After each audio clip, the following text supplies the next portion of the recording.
नमस्कार. सखी सह्याद्रीमध्ये मी रूपलक्ष्मी चौगुले शिंदे आपल्या सगळ्यांचं मनापासून स्वागत करते. मंडळी, आपण आपल्या पृथ्वीला भूमाता असं म्हणतो. खरोखर या भूमातेने कुठलाही भेदभाव न करता अतिसूक्ष्म ते अतिविशाल अशा प्रत्येक जीवसृष्टीवर भरभरून प्रेम केलं. दोन्ही हातांनी सर्व धनसंपत्ती लुटली आणि म्हणूनच आपण हिला भू, भूमी, धरा, धरती, धरित्री, धरणी, वसुधा, उर्वी, इला, अचला, अवनी, भूतल, भूमंडल, मही, मेदिनी, रसा, वसुमती, क्षिती अशा असंख्य नावांनी संबोधतो. परंतु हे सगळं सांगण्यापाठीमागचा उद्देश असा आहे की आज आहे जागतिक वसुंधरा दिवस. पण या वसुंधरेच्या जे असंख्य बालक आहेत त्यातला मानव हे जे बालक आहे याला तिने एक अजून जास्तीचा गुण बहाल केला, ती म्हणजे बुद्धी. या बुद्धीच्या सामर्थ्यावर आणि याच्या जोरावर किंवा सौंदर्याच्या अजब कल्पनांवर किंवा आधुनिकीकरणाच्या जीवावर याच मातेचा त्यांनी अतोनात हानी केली आणि आज शुद्ध हवा, शुद्ध पाणी या सगळ्या गोष्टींसाठी मानव तरसतो आहे. आजची कोरोनाच्या पार्श्वभूमीवर जेव्हा आपण जागतिक वसुंधरा दिवस साजरा करत आहोत तेव्हा या दिवसाचं औचित्य अजूनच वेगळ्या पद्धतीने समोर येत आहे. याच्यावर अजून सखोल विवेचन होण्याची गरज आहे असं कुठेतरी वाटू लागलेलं आहे. मंडळी, मला माहिती आहे या विषयाच्या संदर्भामध्ये तुमच्या मनामध्ये असंख्य प्रश्न असतील. त्या प्रश्नांसाठी मी फोन नंबर सांगणारच आहे, परंतु त्याआधी आजचा आपला विषय काय आहे तो पुन्हा एकदा बघून घेऊयात. आजचा आपला विषय आहे जागतिक वसुंधरा दिवस.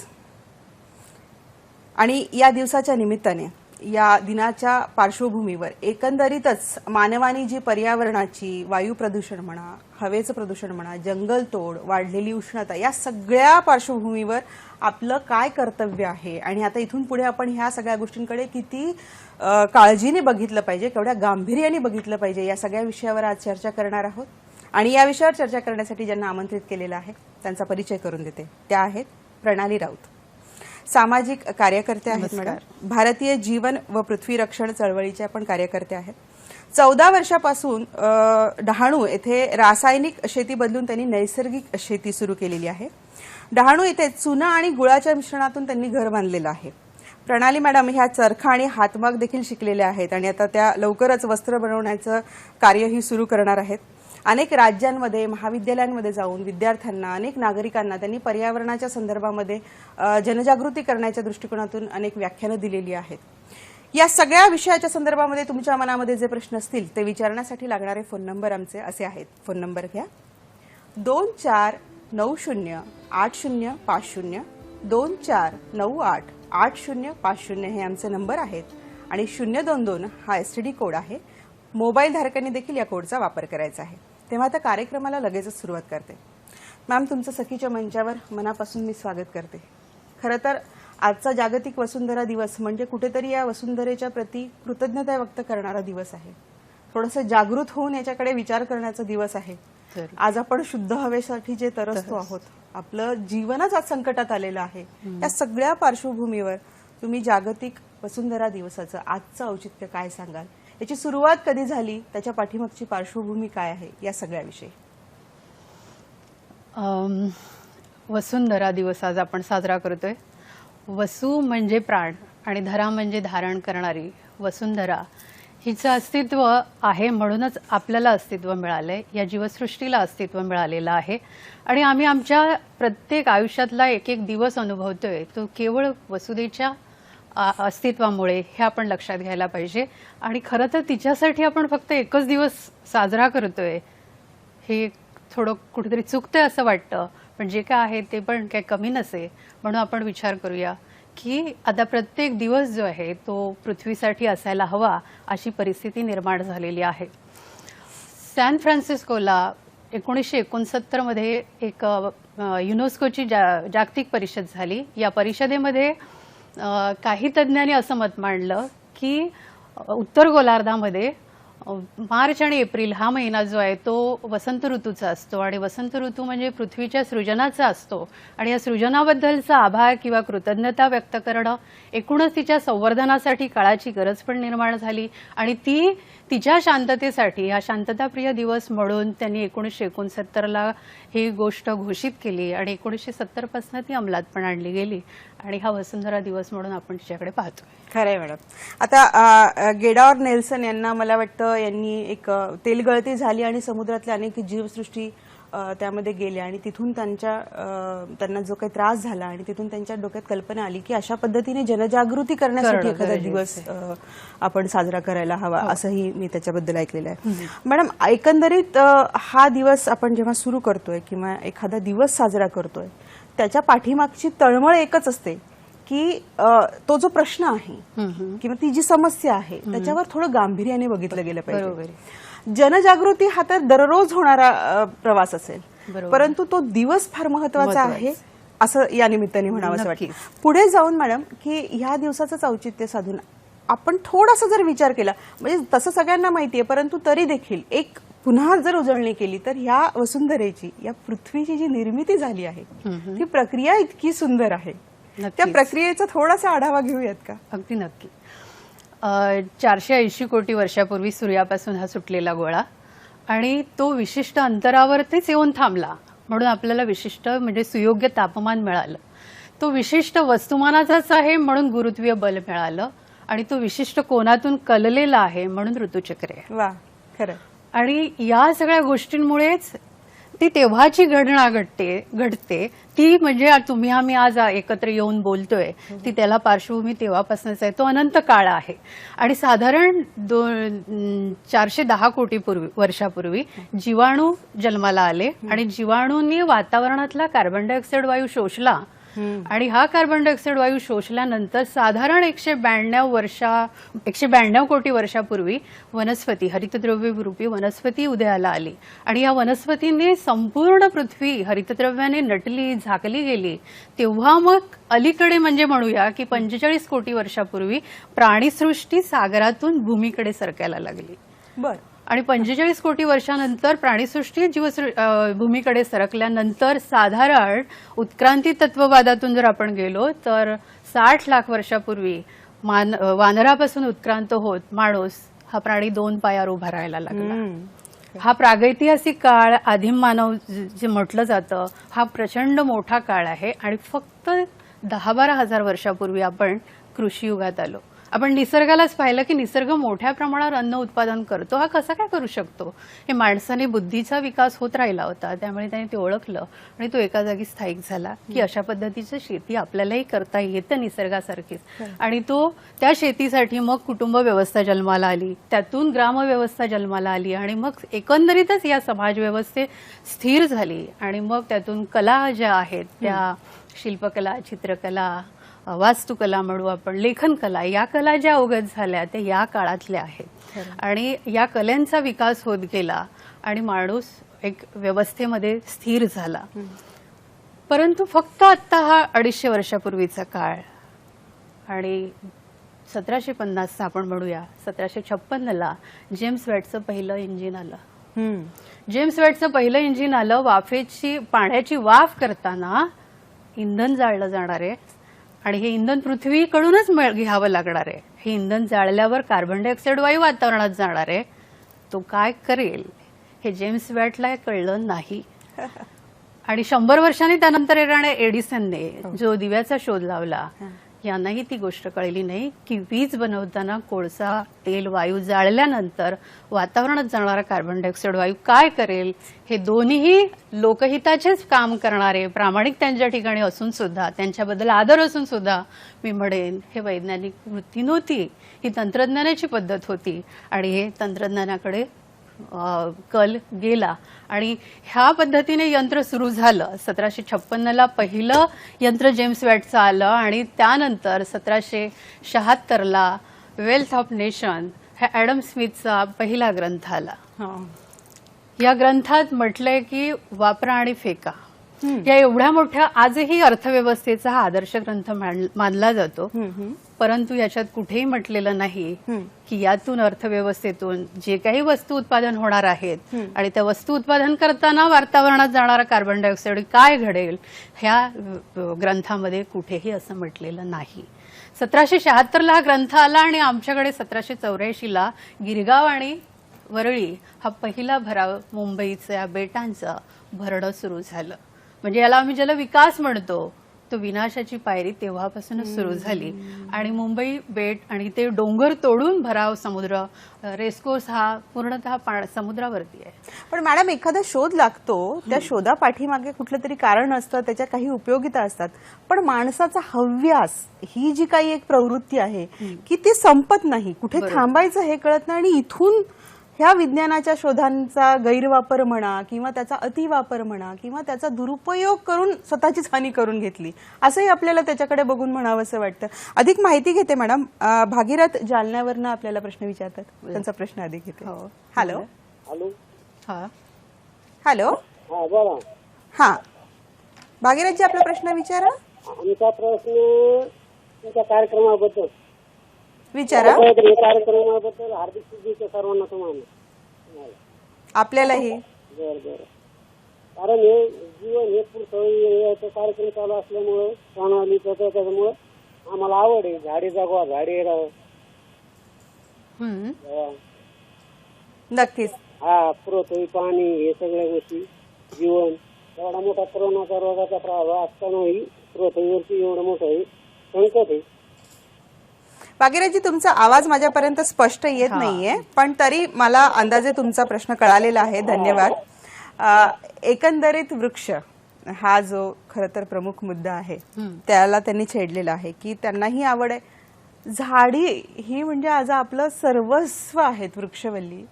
काय सांगाल मॅडम त्याच्याविषयी? आणि आजच्या कोरोनाच्या पार्श्वभूमीवर मला थोडासा हा विषय घेऊन जायचा आहे, कारण या सगळ्याचं मूळ कुठेतरी या वसुंधरा दिनाच्या दिवशी वृक्ष लागवड, जलप्रदूषण, वायू प्रदूषण सगळ्याशी निगडीत आहे असं वाटत नाही का? अगदीच. वृक्ष लागवड ही आपण करायला पाहिजे, पण मी असं म्हणेन की हरितद्रव्य इतकं पृथ्वीवर होतं. आपण जंगलातूनच आलो. खरं. आपण जंगलातून आलो. आज आपण झाडं लावतो म्हणतोय, पण झाडं कापण्याचा ज्या विकासासाठी जो वेग आहे तो दरवर्षी जवळजवळ 5 ते 6 हजार चौरस किलोमीटरचे. दरवर्षी 15 कोटी झाडं कापली जात आहेत आणि आपण लावतोय किती?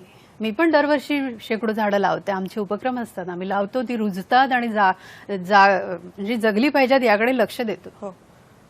परंतु आपण झाड लावू आणि पृथ्वीवरती जीवन वाचवू हे फार आपण मग भ्रमात राहू. झाडं जरूर लावा, झाडं लावली पाहिजेत, पण झाड ही एक प्रक्रिया वेगळी आहे आणि जंगल ही परिसंस्था वेगळी आहे. आपण जंगलांचीच कत्तली करत सुटलोय आपल्या विकासासाठी आणि त्यामुळे ही झाडं लावण्याची मोहिमात 2 कोटी झाडं लावली काय आणि अशा आपण जाहिराती बातम्या ऐकतो, पण ते कुठपर्यंत साध्य होणार आहे? कारण मी काही जे पुढे अहवाल दाखवणार आहेत ती ही झाडं लावण्याची जी प्रक्रिया आहे ती लावण्यापेक्षा ती झाडं कापण्याचं थांबलं पाहिजे आणि तरच आपण साध्य करू शकू. या वेळेला आज तापमान या गतीत आहे की हरितद्रव्य वाढीस गेलं पाहिजे, त्याच वेळेला कार्बन उत्सर्जन आहे ते 0 झालं पाहिजे, तरच आपण वाचू शकू. अन्यथा आपण म्हणू की सगळी व्यवस्था चालू राहील आणि आम्ही झाडं लावू, तर त्यातनं तुम्ही वाचणार नाही. ही पण सत्य समजून घ्यायला पाहिजे. नक्कीच. पण फक्त झाडं लावून उपयोग आहे का? ती झाडं टिकणं, त्यांचं संगोपन, त्यांची वाढ, हे कारण आम्ही ऐकतो अशा बातम्या, असंख्य झाडं लावलेली आहेत, परंतु ती किती टिकतात, त्यांच्याकडे किती लक्ष दिलं जातं, त्यांचं संगोपन एका लहान मुलासारखं किती केलं जातं. आणि झाड कापणं ही गोष्ट किती छोटी आहे आणि लावणं आणि ती मोठी होणं आणि त्यातून जी काही पावसाचं अभिसरण प्रक्रिया जी आहे ती सगळ्याच गोष्टींची घडामोडी निगडीत आहे. आणि हे चक्र आपण जेव्हा तोडले आणि आपण आता जर सुरुवात करू असं म्हणू तर आपण कुठेतरी मागे पडतोय. आणि मी म्हणेन की आजही पाऊस पडतोय ना, तर पृथ्वी ज्या वेगाने काही गोष्टी करणार आहे ना, आजही आपण गेल्या वर्षी कोरोनात सगळं थांबलं, जंगल फोफावताना आपल्याला दिसलं, याचा अर्थ काय? तर तुमचा हस्तक्षेप आहे तो काढा. मी झाड लावतो म्हणून ते झाड जरूर लावा. त्याच्याबद्दल मी नक्कीच सांगेन की झाडं लावली पाहिजे, पण मी झाड लावतो हा जो काही आमच्या अहंकार आणि हे जे काही येतं की आम्ही असं करतोय ते हे कुठेतरी हे झालं पाहिजे. आपणच जंगलातनं आलो, आपण हा विचार करायला पाहिजे. जंगल होतं, पृथ्वीमध्ये जो आपण काही हस्तक्षेप केलाय तो काढला तर आजही पाऊस पडतो.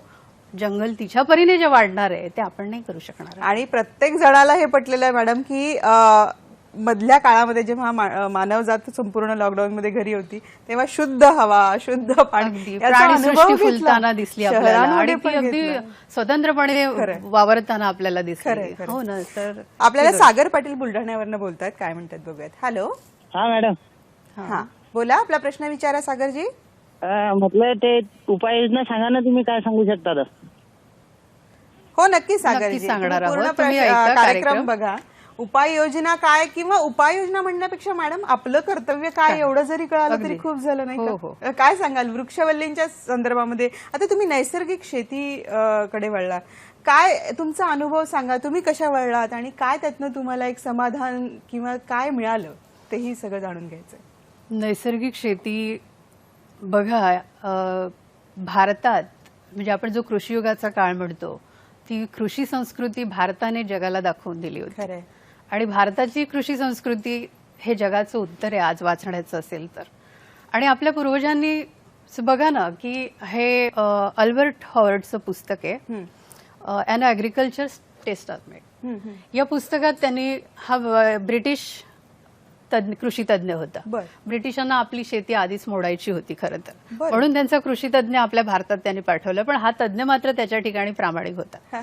त्यांनी भारताकडे पाहिलं की अरे भारतीय शेती करतायत, पण ही जी शेती काही केली जाते ती मला प्रत्यक्ष पाहिली पाहिजे. म्हणून त्यांनी 5 वर्ष भारतात सर्व्हे केला. बरं. आणि त्या सर्व्हे नंतर त्याला अंतिम ही गोष्ट कळली की भारतीय शेती हीच उत्कृष्ट शेती आहे. भारतीय शेती एका खाचरात फिरती पिकं घेऊन तिचा कस सांभाळून, आणि मग महात्मा गांधी पण म्हणाले की भारतीय शेती ही एक प्रयोगशाळा आहे आणि जो शेतकरी जो आहे तो त्याचा संशोधक आहे, वैज्ञानिक आहे.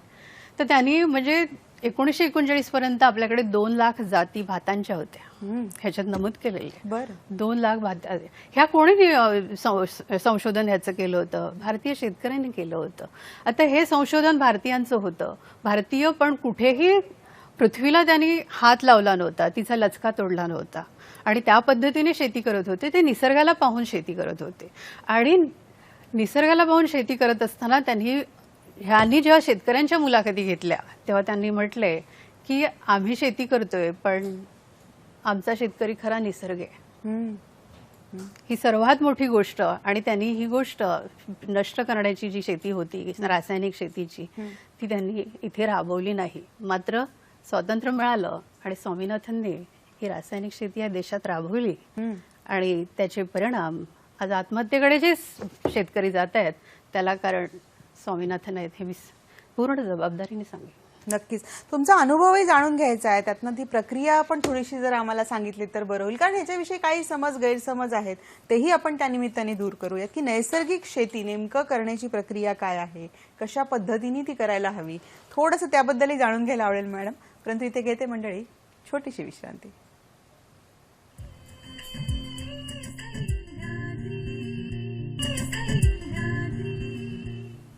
जागतिक वसुंधरा दिवसानिमित्त आज आपण कार्यक्रम करत आहोत सखी सह्याद्री या कार्यक्रमाच्या माध्यमातून. प्रणाली राऊत मॅम आलेल्या आहेत, आपल्याला माहिती देत आहेत. मॅम, ब्रेकला जाण्यापूर्वी खरं तर एकंदरीतच काय उपाययोजना करायला हव्यात, आज हे जे असंख्य प्रश्न आवाजून आपल्यासमोर उभे आहेत आणि आजची जी स्थिती आहे त्याविषयी घेते. परंतु जो मी एक प्रश्न छेडला होता की आपण नैसर्गिक शेती करता, थोडंसं त्याबद्दल काही सांगता येईल? त्याच्याविषयी काही गैरसमज आहेत की महाग असते किंवा शक्य नाही वगैरे, खरं आहे का हे? काही गैरसमज असतील तर दूर करूयात त्या निमित्ताने.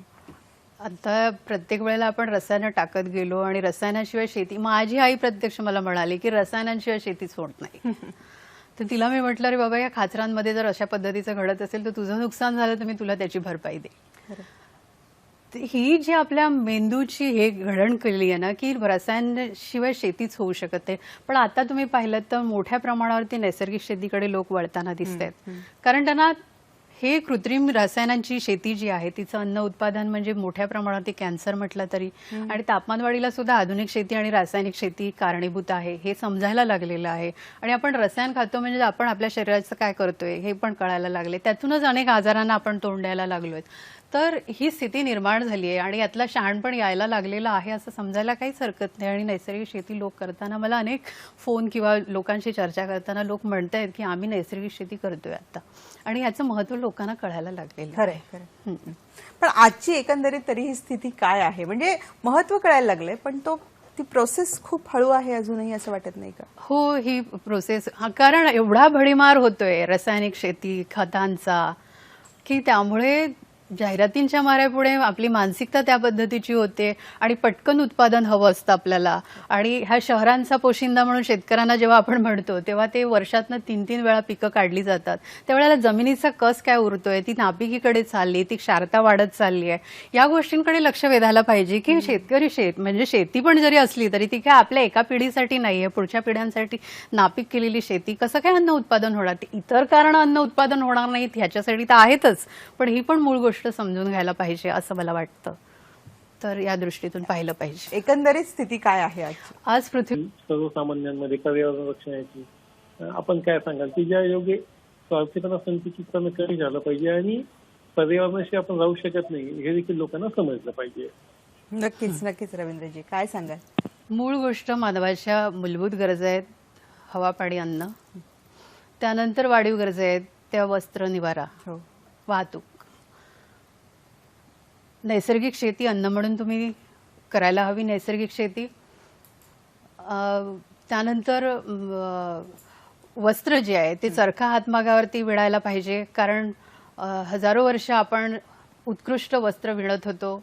एका मॅचेसच्या बॉक्समध्ये राहील इतकी रेशीम सुंदर साडी विणली जात होती बांगलादेशमध्ये, जेव्हाचा आपला तो देश होता. आणि हे हातमाग आता बंद पडत चालले आहेत. इतकं उत्कृष्ट त्या वस्त्र विणलं जात असताना आपण गिरण्या कशा प्रोत्साहित केल्या गेल्या याचा विचार व्हायला पाहिजे. आणि ही गोष्ट आपण विसरलो आहोत की आपल्याकडे उत्कृष्ट कलाकार पद्धतीची कलाकुसर होती. त्यानंतर निवारा जो आहे तो कुडामातीची घरं. आपण गेल्या वर्षी जानेवारीमध्ये लॉरी बेकरच्या संस्थेत केरळला एक प्रदर्शन म्हणजे शिबिर भरवलं होतं. त्या शिबिरामध्ये आपल्या महाराष्ट्रातून एकूण 30-35 माणसं गेली आणि त्याचा प्रचार आणि प्रशिक्षण आपण आता सुरू करणार होतो, पण ह्या लॉकडाऊनच्या काळामध्ये हे थांबले. आणि कुडामातीची घरं मूळ हीच गोष्ट आहे. म्हणजे शहाजहाने ताजमहाल बांधला म्हणून आपण काय प्रत्येक भारतीयाने ताजमहालाची अपेक्षा केली नव्हती, पण आज जे अर्थव्यवस्थेने आणि वस्तूंनी जो बडीमार तुमच्यावर आपल्यावर सगळ्यांवर होतोय त्यामुळे आपल्याला असं वाटतं की सगळं ताजमहालासारखं असावं. तर ती एक गोष्ट होती. पण ताजमहाल जरी पाहिला तरी भारताने कधी ताजमहाल बांधण्याची अपेक्षाही ठेवली नाही, ना पर्यटन म्हणून ताजमहाल कोणी पाहायला आपले पूर्वजी गेले नाहीत. तर हे भान असायला हवं. हे त्यांचं शहाणपण होतं, हे शहाणपण आपण स्वीकारलं तर नक्कीच आपण वाचण्याकडे जाऊ. आणि ह्या सगळ्या गोष्टींवरती ना औद्योगिकरण हा उपाय नाही, तंत्रज्ञान हा सुद्धा उपाय नाही आहे. हे आता बरखास्त करण्याची वेळ आलेली आहे पृथ्वीच्या दृष्टीने पाहिलं तर. आणि मूळ गरजा म्हणजेच हवा पाणी अन्नकडे आणि वस्त्र चरखा हातमागावरती विणलं पाहिजे. मी स्वतः शिकले आहे आणि करणार आहे. आणि त्यानंतर निवारा आहे कुडामातीची घरं. ह्याच्यात कुठलाही मागासलेपणा नाही आहे. मग आम्ही विनोबांची गांधीजींची आश्रम झोपडीत त्याचं कौतुक करत असू ते हे आपला वेडेपणा ठरेल. प्रत्यक्ष ही माणसं इतकी विद्वत्तेची महान माणसं सुद्धा या साधेपणाने राहत होते. साधेपणा हा पृथ्वीशी सुसंगत आहे आणि तो शाश्वत असायला पाहिजे. हे शहाणपण त्यांच्याकडे होतं जे आपल्या पूर्वजांकडे होतं, जे भारतीय उपनिषदांमध्ये सांगितलेलं होतं. हे समजून घ्यायला पाहिजे. आपण पाश्चात्य संस्कृती अवलंबिली आहे आणि आम्हाला त्या पद्धतीचं आलिशान भौतिक सुखलोलूप जीवन पद्धती आपण स्वीकारली आहे आणि तेच त्या मूळ विनाशाचं कारण आहे हे आपण लक्षात घ्यायला पाहिजे. अगदी खरं सांगितलं ना. परंतु आजचा एकंदरीत पॅन्डेमिकचा काळ बघितल्यानंतर आता हळूहळू कुठेतरी ही जनजागृती होऊ लागली आहे आणि हे स्वतःला स्वतःचं कळलं. कोणीतरी तुम्हाला सतत सांगण्यापेक्षा हे जेव्हा जागतिक हवामान संघटनेची 4000 केंद्र आहेत जगात. त्याच्यात वातावरणातल्या कार्बन डायऑक्साईड वायूची मात्रा किती मोठ्या प्रमाणावर जात आहे त्याची नोंद केली जाते. 2013 साली पहिल्यांदा तिथे 400 ppm ची मात्रा आढळली. 1 ppm म्हणजे 300 कोटी टन कार्बन डायऑक्साईड. 400 ppm ची मात्रा आढळली आणि लगेचच 2च वर्षात मे 2015ला जागतिक हवामान संघटनेला अंटार्क्टिका हा अस्पर्श आणि शुद्ध वातावरण असलेल्या ठिकाणी सुद्धा 400 ppm ची मात्रा आढळली. म्हणजे 2 वर्षात सबंध पृथ्वीवर 400 ppm ची मात्रा ओलांडली. आता एक लक्षात घ्या, ppm म्हणजेच 1 ppm म्हणजे 300 कोटी टन इतकी कार्बन डायऑक्साईड वायूचा भर होते. आता हे WHOचा म्हणजे जागतिक हवामान संघटनेचं म्हणणं आहे. त्यांच्या अहवालानुसार हे सांगत आहे. आता 400 ppm ची सर्वत्र जेव्हा वाढ झाली तेव्हा जगातील वैज्ञानिक जागे खडबडून झाले आणि त्यांनी जगातील सगळ्या राष्ट्राध्यक्षांकडवर बोलणी सुरू केली आणि एक प्रकारे दबाव आणला, तेव्हा डिसेंबर 2015ला पॅरिस करार झाला. जगातील 196 राष्ट्रप्रमुख पहिल्यांदा एकत्र येऊन एक पॅरिस ऐतिहासिक करार केला. या ऐतिहासिक करारामध्ये असं म्हटलं आहे की जीवसृष्टीसह मानवजात वाचवायची असेल तर 1750च्या तुलनेत म्हटले, कारण 1756ला पहिले यंत्र आले. 1750च्या तुलनेत आपल्याला पृथ्वीचं सरासरी 2 अंश सेंटीग्रेड तापमान रोखायला पाहिजे. 2 अंश सेंटीग्रेड रोखणं गरजेचं आहे असं पॅरिस करार म्हणतो. आणि मॅडम, हे सगळं जेव्हा आपण ऐकतोय ना त्यावेळेस एक लक्षात येतं की हे सगळं आकडेवारी वगैरे ठीक आहे, परंतु खऱ्या अर्थाने आपल्या जीवितासाठी, आपल्या जगण्यासाठी, आपल्या शुद्ध हवेसाठी, आपल्या शुद्ध पाण्यासाठी आपण स्वतःहून या वसुंधरेचं काय करतोय, खरंच काय आपलं कर्तव्य आहे? आपण एक तरी झाड आपल्या जीवितामध्ये लावतोय का, ते जगवतोय का, आपण पाणी शुद्ध राहावं यासाठी काय प्रयत्न करतोय, ह्या सगळ्या गोष्टी प्रामुख्याने बघणं आवश्यक आहे आणि त्याच्यासाठी प्रत्येकाने आतून बदलणं गरजेचं आहे, असं वाटत नाही का? नक्कीच वाटतंय. पण या जगात सार्वत्रिक शिक्षा अभियान म्हणजे भारतात सुद्धा 91 साली परिषद झाली होती तिथे, आणि शिक्षण सार्वत्रिक करण्यात आलं. या शिक्षणाने या गोष्टी कधी शिकवलेल्याच नाहीत. त्यामुळे झाड लावणं आणि झाड असणं आणि झाड काय भूमिका पार पाडते या गोष्टी फक्त एक ऑक्सिजन देतो असं म्हटलं जातं, तेवढंच लहान मुलासारखं एवढं ज्ञान दिलं गेलंय. त्या पलीकडे आपण विचारच करत नाही. शिक्षणातून प्रत्येक जण करिअर माझं स्वतःचं म्हणजेच काय, तो पृथ्वीची लक्तरच तोडतोय प्रत्येक वेळेला. आपल्याला एक फोन आलेला आहे, तो फोन आधी घेऊयात. Hello hello. हा मॅडम. अविनाश बोलतायत. अविनाश, आपला प्रश्न विचारा. मॅडम, माझा प्रश्न असा आहे की हा, आज जागतिक वसुंधरा दिवस आहे. हो. तर उन्हाळ्यामध्ये ज्या प्रमाणात जमिनीची धूप होत आहे मॅडम, त्याच्यामुळे मातीचं प्रचंड प्रमाणात नुकसान होत आहे. तर या जमिनीचं धूप रोखण्यासाठी आपल्याला काय उपाययोजना आहेत मॅडम? नक्कीच. उन्हाळा आला की मग आपल्याला चटके बसायला लागतात, आपल्याला जाणीव होते, आपल्याकडचं पाण्याची कमतरता जाणवायला लागते, उष्णतेचे वेगवेगळे आजार समोर येतात आणि मग आपण खडबडून जागे होतो.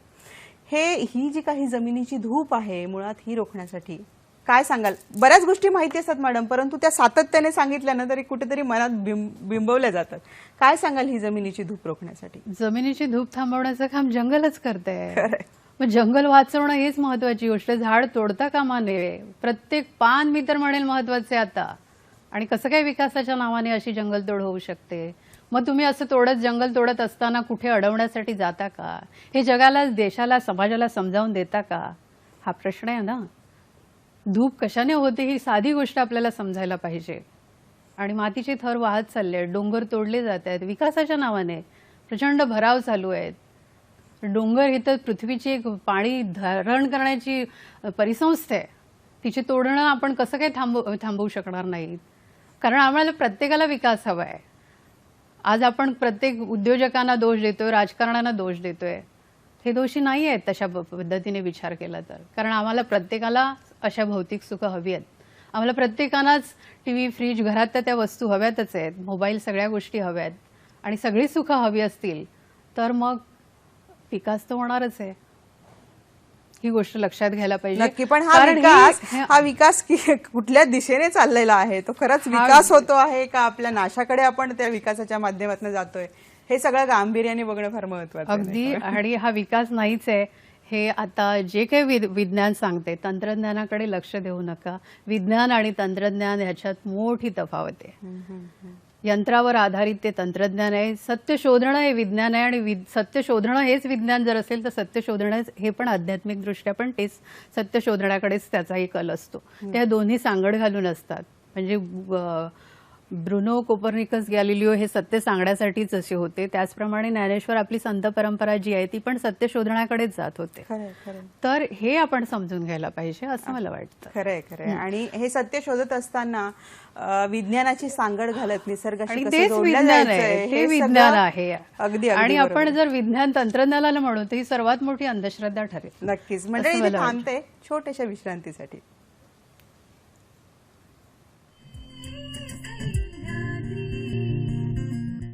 वसुंधरा दिनाच्या निमित्ताने आज आपण कार्यक्रम करत आहोत. प्रणाली राऊत मॅम आपल्याला यावर माहिती देत आहेत. मॅम, आपण आजच्या स्थितीबद्दल बोलत होतो, थोडक्यात त्याचा आढावा घेऊयात, कारण आपल्याला इतर मुद्देही कव्हर करायचे आहेत. म्हणजे जसं इतर प्राणी जे आहेत माणूस सोडून त्याच्यावर काय अन्याय करतोय तेही जाणून घेणार आहे मी. अगदी. परंतु काय सांगाल आजच्या स्थितीविषयी?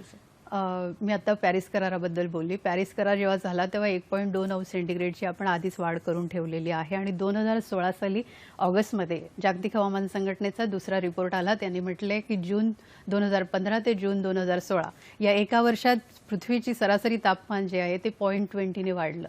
आता तुम्ही विचार करा, 2016 सालापासून जर 0.20 ची वाढ आणि 1.2 ची वाढ आपण आधीच करून ठेवलेली आहे. 16, 17, 18, 19, 20 आणि या 4-5 वर्षांमध्ये आपण सरासरी 0.20 5 वेळा 1 अंश सेंटीग्रेडची वाढ करतोय.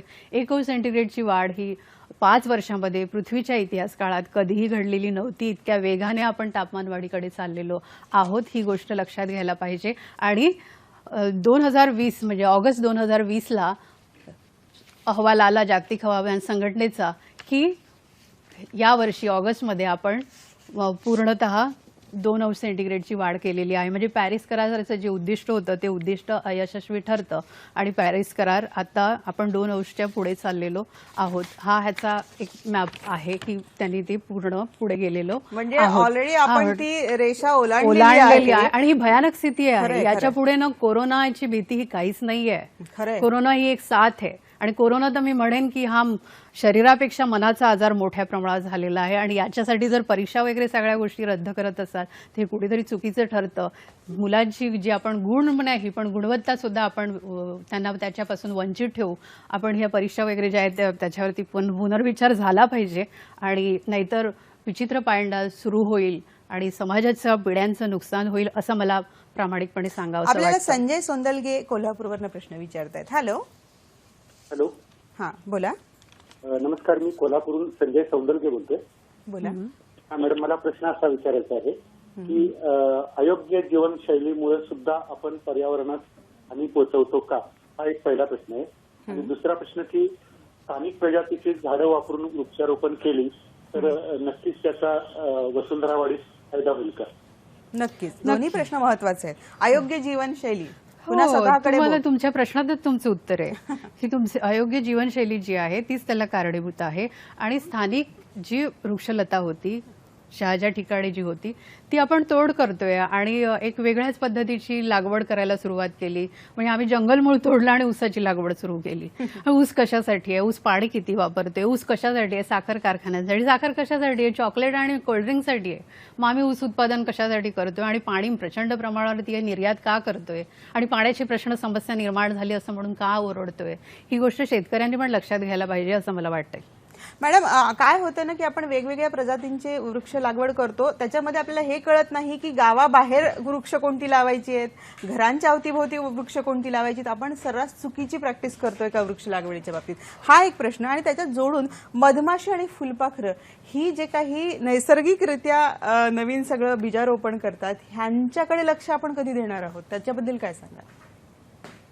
फुलपाखरांच्या बाबतीत म्हणाल, मधमाशा हे परागीभवनाचं निसर्गाचे एक यंत्र आहे आणि त्याच्यामुळेच मोठ्या प्रमाणात ते असंख्य प्रमाणात आहेत आणि त्यांची जी प्रक्रिया आहे आणि त्यांचं जे वातावरणात फिरणं आहे ते प्रत्यक्ष माणूस काही करू शकणार नाही. ही गोष्ट लक्षात घ्यायला पाहिजे. ही साधी गोष्ट आहे की फुलपाखरं आणि मधमाशा यांपासून परागीभवन होतं आणि परागीभवनातून आपोआपच निसर्गाची प्रक्रिया सुरू राहते. ती अव्याहतपणे सुरू होती, ती आपण तोडली. त्यांना काय लागतं? त्यांना फुलं लागतात, ती आपण फुलझाडच ठेवली नाहीये तर त्यांचं अन्न उत्पादन कुठून येणार?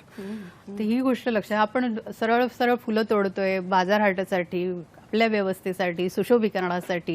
ही त्याच्यासाठी नाही, ती परिसंस्था जी आपल्याला फक्त डोळ्यात आहेत म्हणून ती दृश्य स्वरूपात त्याचा फक्त आनंद घ्यावा. ती आपल्याकडे, ते पण आपल्याकडे हवा, ही कुठली वृत्ती आली माणसाची, त्याचा परिणाम काय होणार आहे ही गोष्ट लक्षात येत नाही. अगदी खरं. आता फुलपाखरू, मधमाशी अशा म्हणजे प्राण्यांचा जर आपण विचार केला तर कुठेतरी मानवानी फक्त ही पृथ्वी, ही वसुंधरा माझ्याच मालकीची असल्यासारखा जो काही एक त्याचा आविर्भाव आहे आणि जगणं आहे तर ते कमालीचं आहे. म्हणजे त्याच्यावरती तर काय बोलावं, कमी पडतात शब्द. इतर सर्व प्राणी कुठेतरी लुप्त होत जात आहेत. हे किती विदारक आहे. म्हणजे याचे परिणाम काय होणार आहेत मॅडम पुढे? पृथ्वी आपली मालकी नाहीये, पृथ्वीचे आपण मालक आहोत. तिला जसं हवं तसं तिने आपल्याला सांभाळलंय. खरं आहे. आपण तिच्या प्रत्येक अवयवावर ती मालकी गाजवायला जातोय आणि त्याचेच परिणाम की आपण कोणाचं काय ओरबाडून घेतोय, आपली गरज किती आहे. कारण आपण स्वतःला ओळखलेलं नाहीये ना की आपण कोण आहोत. आपल्या शरीरामध्ये जवळजवळ 16 ते 17 लाख कोटी पेशी काम करतात. खरं. ह्या पेशी म्हणजे ते जीवन आहे. हे मन आणि इच्छा इंद्रिय आहेत. इंद्रियांना पण काही नको असतं. तुमचं मन तुमच्याकडे काही गोष्टी मागत असतं आणि ते इच्छांचं गाठोडे. हे वेल्थ ऑफ नेशन मध्ये हेच ना म्हटलंय, माणूस हे इच्छांचं गाठोडे. पण तुमच्या इच्छा लालसा जी आहे ती त्यामुळे मोठ्या प्रमाणात ती पृथ्वीचे लचके तोडत चालली आहे. त्या लालसेला आवरा. लालसाला आता पूर्वी पण लालसा होती. सिकंदराला पण वाटलं की अरे जग जिंकावं, ती लालसा होती. पण त्याच्यामागे आता यंत्राची जोड मिळाली आहे, त्याच्यामुळे विनाश झपाट्याने होत चाललेला आहे. आणि ही इतर गोष्ट प्राण्यांच्या लक्षात- बाबतीमध्ये तर वाघ वगैरे हे तर म्हणजे जंगलात कशासाठी जायचं, तर वाघ बघण्यासाठी किंवा वाघ विरुद्ध माणूस असं काहीतरी एक वेगळं स्वरूप चित्र तयार केलं गेलं. त्याच्याविषयी तुमच्याकडनं माहिती घेते मॅडम. आशिष साळुंके अमरावतीवरनं प्रश्न विचारतात. Hello hello. हा बोला ना मॅडम, संपर्क होईल का माझा? हो हो, झालंय, तुमचा बोला. संपर्क झालेला आहे. आवाज येतोय आशिषजी. सलग प्रश्न विचारा. विचारू का? हो. हो हो. नमस्कार प्रणाली मॅडम. नमस्कार. मॅडम माझा असा प्रश्न आहे की भारतात दारिद्र्याचं प्रमाण 21 ते 22% सुरेश तेंडुलकर समितीनुसार, हं. आणि या दारिद्र्यातून आपल्याला बाहेर निघायचं असेल तर आपल्याला आर्थिक विकासही आवश्यक आहे. हं. आणि आर्थिक विकास करायचा असेल तर नैसर्गिक संसाधनाचा वापर आलाच. हं. आता नैसर्गिक संसाधनाचा वापर केल्याशिवाय आपण आर्थिक विकास करू शकणार नाही. हं. त्यामुळे आपण नैसर्गिक संसाधनाचा कमीत कमी ऱ्हास झाला पाहिजे, पर्यावरणाचा कमीत कमी ऱ्हास झाला पाहिजे आणि दारिद्र्याचं प्रमाणही कमी झालं पाहिजे. तर आपण कशा प्रकारे इकॉनॉमिक म्हणजे इको डेव्हलपमेंट करू शकू, त्याच्याबाबत काही उपाययोजना आहे का? नक्कीच आशिषजी. अत्यंत उत्कृष्ट असा प्रश्न आहे आशिषजींचा माझ्या मते तरी. काय सांगाल मॅडम? बघा, आपण आर्थिक विकास, दारिद्र्य कशाला म्हटलं जातं? गरिबी म्हणजे साधेपणाने राहणं म्हणजे गरिबी नाही. ही गोष्ट पहिल्यांदा लक्षात घ्यायला पाहिजे. अर्थव्यवस्थेतून असंही सूत्रधारांनी मांडलं गेले की तुमच्याकडे करन्सी जी आहे, चलन आहे, चलन हे विनिमयाचं माध्यम आहे. चलन विनिमयाचं माध्यम असताना आपल्याला ही गोष्ट लक्षात घ्यायची की ती साधन आहे. विनिमय कशाचा होतो हा विचार करायला पाहिजे. विनिमय हा पृथ्वीच्या संसाधनाचा होतो आणि संसाधनं संपलंय आणि तुम्ही चलन फुगवटा करत चालला आहात तर सगळ्याच गोष्टींना आपल्याला तोंड द्यावं लागणार आहे. आणि मूळ गोष्ट जी आहे ती वनस्पती, जंगलतोड म्हणा, शेतीतून उत्पादन होत नाही. आता परिस्थिती अशी निर्माण झाली आहे आणि ते उत्पादन होत नाही, ही माणसाने केलेल्या विकासाचेच परिणाम दिसत आहेत ते. आणि त्यामुळे ही गोष्ट समजून घेतल्यावर तुम्हाला लक्षात येईल की अर्थव्यवस्था काय करते. अर्थव्यवस्था आज तुम्ही म्हणाल की कशा पद्धतीचा विकास होऊ शकतोय. अर्थशास्त्र काय म्हणते? अर्थशास्त्र हे पूर्णतः अनैतिक आहे असं मी म्हणते. कारण एक साधा डोंगर जर धरला आपण तर एक डोंगर पाणी धारण करण्याची त्याची जी क्षमता आहे, त्याच्यावरचं जंगल आहे, ती त्यानंतर त्या नद्यांना जन्म देतोय. नद्या अव्याहत वाहत राहून सगबंध प्राणीसृष्टीला, जीवसृष्टीला, मानवाला जिवंत ठेवण्याचं काम करते. सगळ्या त्यांच्या गरजा भागवण्याचं काम करते.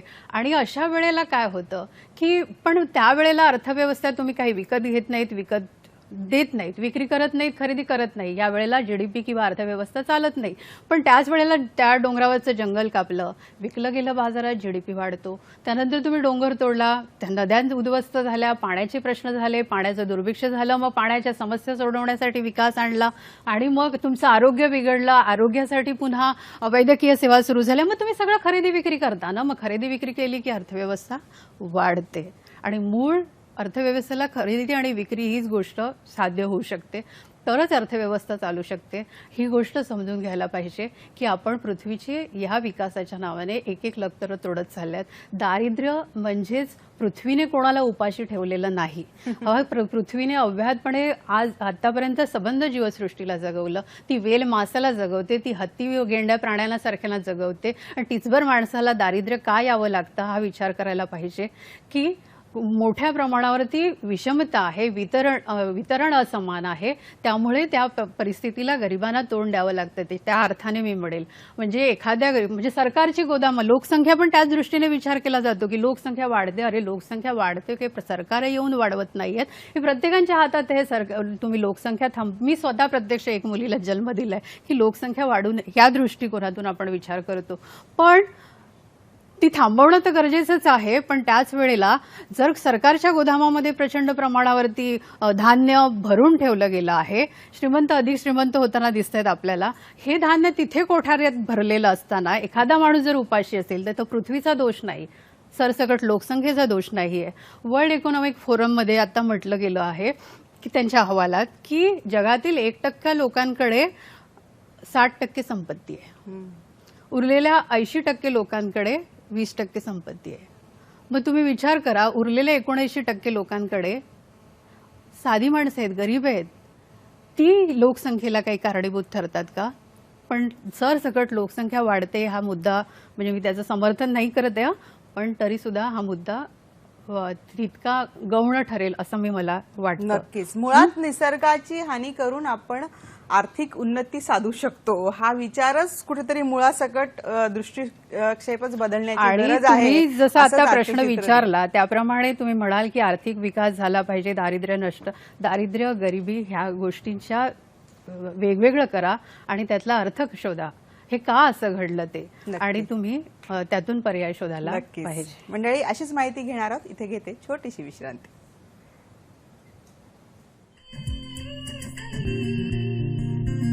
वसुंधरा दिनानिमित्त आज आपण सखी सह्याद्रीमध्ये कार्यक्रम करत आहोत. प्रणाली राऊत मॅम आपल्याला माहिती देत आहेत. मॅम, वेळ अत्यंत कमी आहे, परंतु जाता जाता पाणी प्रश्न हा महत्वाचा प्रश्न आहे, किंवा खारफुटीसारखा जी समस्या आहे त्याच्याबद्दल थोडक्यात जाता जाता काय सांगा? पाणी व्यवस्थापनाबद्दल बोललो तर आपण महाराष्ट्रात सगळ्यात जास्त धरणं आहेत आणि महाराष्ट्रामध्ये सर्वात पाण्याचं दुर्भिक्ष्य जास्त आहे. खरं. भारत जर आपण वंदे मातरममध्ये म्हणतो की सुजलाम सुफलाम भारत, तर नद्या दुथडी भरून वाहत होत्या, भूजल पातळी जी आहे ती 7-8 फुटावरच अगदी होती. आणि आज आपण पाहतो जेव्हा आपल्याला स्वातंत्र्य मिळालं तेव्हा ब्रिटिशांनीच हस्तक्षेप केला होता म्हणून केवळ 247 गावांमध्ये पाण्याचं दुर्भिक्ष्य होतं. आज 3.25 लाख गावांमध्ये पाण्याचं दुर्भिक्ष्य आहे. मग आम्ही कसलं व्यवस्थापन केलं याचा विचार होणं गरजेचं आहे. धरणं पूर्णतः चुकीची होती. अमेरिका आता धरणं काढते आणि आमच्याकडे धरणं बांधणं, त्याच्यावरती आणि समस्या म्हणजे आम्ही नदीजोड प्रकल्प राबवतोय, हे पूर्णतः समस्यांना आणि संकटांना तोंड देणाऱ्या गोष्टी आहेत. आपला केलेला हस्तक्षेप काढून टाका, पृथ्वी तिचं व्यवस्थापन करेल एवढं मला वाटतं. नक्कीच नक्कीच मॅडम. आणि खारफुटी हा एक जो भाग आहे ना, हा फार महत्वाचा आहे. जाता जाता काही त्याच्यावर थोडक्यात? खारफुटी हा पृथ्वीची एक जीवनरेखा आहे. नद्यांनी लाखो वर्ष अव्याहतपणे जो गाळ घेऊन आले नदीमुखाशी, ह्या नदीमुखाशी गाळ आणल्यानंतर समुद्राच्या भरतीच्या वेळेला तो गाळ सगळीकडे पसरला जातो आणि त्या गाळाच्या रूपामध्ये सूक्ष्मजीव वाढतात. त्या सूक्ष्मजीवांपासून वेलमासापर्यंत अन्नसाखळी तयार होते आणि अशी त्यातला दुसरा शेवट पर्याय म्हणजे मानवी साखळी सुद्धा, आणि अशी भलाढ्य अन्नसाखळी त्याच्यात तयार होते. मॅनग्रोव्ह नुसतंच मॅनग्रोव्ह म्हणून हे नाही, ती जैविक गाळणी असते जी शहरांच्या ठिकाणी, मुंबईची रासायनिक ती गाळणी आहे, तिचं काम करतं बीएमसी करत नाहीये, ती किडनी म्हणून काम करते. त्यातलं मॅनग्रोव्ह हे शुद्धीकरणाचं काम करते आणि ती सुनामीपासून संरक्षण करते, किनाऱ्याचं धूप थांबवते आणि स्वस्तन प्राण्यांपर्यंत सगळ्यांना जन्म देण्याचं आणि त्याचं वाढीचं काम मॅनग्रोव्ह जंगल करते. आणि मॅनग्रोव्ह जंगल, मॅन म्हणजे माणूस आणि ग्रोव्ह म्हणजे वाढ जी आहे ती, हे एवढं जवळचं नातं आहे, हे नातं समजून घ्यायला पाहिजे. आणि आपण ह्या गोष्टी म्हणजे निसर्गाशी मानवाचं असणारं घनिष्ठ संबंध, नातं समजून घेतलंच पाहिजे. आज ती वेळ आलेली आहे. वसुंधरेचं जे पूर्ववत सौंदर्य आहे ते टिकवण्यासाठी किमान आजच्या दिवशी तरी आपण कटिबद्ध होऊयात, असंच जाता जाता कुठेतरी म्हणावंसं वाटतं की वसुंधरा दिनानिमित्त संकल्प हा घेऊ, निसर्ग संपदा वाचू आणि आनंदाने राहू, अन्यथा ही वसुंधरा माता आपल्याला कधीही क्षमा करणार नाही. कसा वाटला कार्यक्रम? अवश्य प्रतिक्रिया कळवा. या पत्त्यावर आमचा पत्ता आहे, फेसबुक आहे www.facebook.com/dd सह्याद्री, ईमेल आयडी आहे sakhisayadri@gmail.com. युट्यूबवर हा कार्यक्रम बघू शकता, तो पत्ता आहे www.youtube.com/dd सह्याद्री, आणि ट्विटर अकाउंटवर जाऊनही आपल्या प्रतिक्रिया अवश्य नोंदवा. मॅडम, जाता जाता अगदी 2 ओळीमध्ये काय सांगा? आणि ह्याचे सगळे परिणाम म्हणजे प्राणीसृष्टीवर सुद्धा मोठ्या प्रमाणावरती होत आहेत की प्रचंड प्रतिकूल परिस्थितीमध्ये प्राण्यांनी स्वतःला अनुकूल जीवन तयार करून स्वतःचे अधिवास निर्माण केले आणि जागतिक हवामान संघटना म्हणते की दरवर्षी 35 मैल वेगाने पर्यावरणीय विभाग सरकत चाललेले आहेत. याचा अर्थ प्रत्येक दिवशी जीवजाती हजारोच्या संख्येने जीवजाती नष्ट होत चाललेल्या आहेत. त्या जात्यात आहेत, मानवजात सुपात आहे, ही गोष्ट लक्षात घ्यायला पाहिजे. ही गिरीश राऊतांची पुस्तिका आहे, त्याच्यात त्यांनी प्रचंड महाविस्फोटक जी तापमान वाढ आहे त्याच्या संदर्भात म्हटलेलं आहे. आणि प्राणीसृष्टी बघा की किती संख्येने ऑस्ट्रेलियाला वणवे आहेत, कॅलिफोर्नियाला वणवे आहेत आणि टेक्सासमध्ये प्रचंड थंडी होती. ह्या गोष्टी लक्षात घ्यायला पाहिजेत आणि आपण स्वतःला बदललं पाहिजे, स्वतःमध्ये बदल केलेला पाहिजे, तरच आपण पृथ्वीला वाचवू शकू. तिचं अस्तित्व म्हणजेच आपलं अस्तित्व असणार आहे. ही गोष्ट सगळ्यांनी लक्षात घ्यायला पाहिजे असं मला वाटतं. धन्यवाद मॅडम, तुम्ही आज आलात आणि खूप चांगली माहिती दिली त्याबद्दल सखी सह्याद्रीच्या वतीने मी मनापासून आपले आभार मानते. धन्यवाद. धन्यवाद मंडळी. भेटूयात पुढच्या कार्यक्रमात नवीन विषयासह. तोपर्यंत नमस्कार.